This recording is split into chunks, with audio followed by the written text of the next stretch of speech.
आक्रोश आहे एका वीर पत्नीचा. सोलापूर जिल्ह्यातल्या एका सुपुत्रानं देशासाठी बलिदान दिलं. हेही वयाच्या 25व्या वर्षी 17 ऑक्टोबरला जम्मू आणि काश्मीर मधल्या केरन सेक्टरमध्ये झालेल्या चकमकीत चापक्का पाटील शहीद झाले.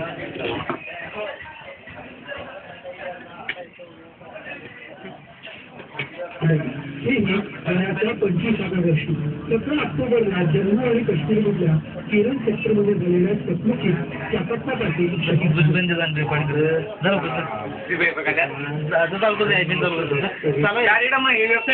नको रेकॉर्डिंग चालायला लवकर जा.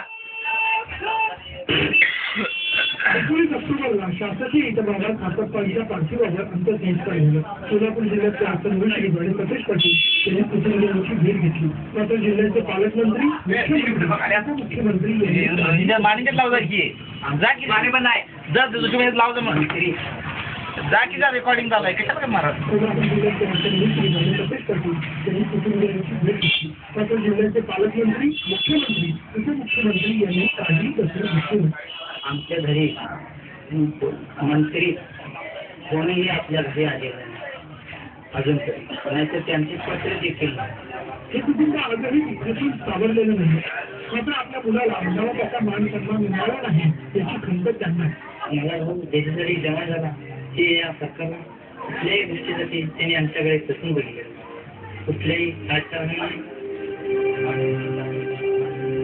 11 ऑगस्ट सुट्टी संपून पुन्हा मुस्लिमवर रुजू झाले होते.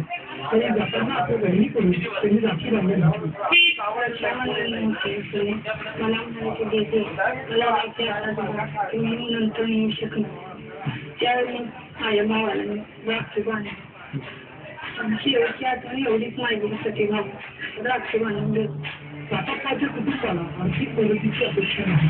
मात्र सरकार दरबारी त्यांना सन्मान मिळावा हीच अपेक्षा आजही त्यांच्या कुटुंबाला आहे. व्हिडिओ जर्नलिस्ट प्रमुख मुंदाडेकर, संदीप राजगोळकर, आयन लोकमत, सोलापूर.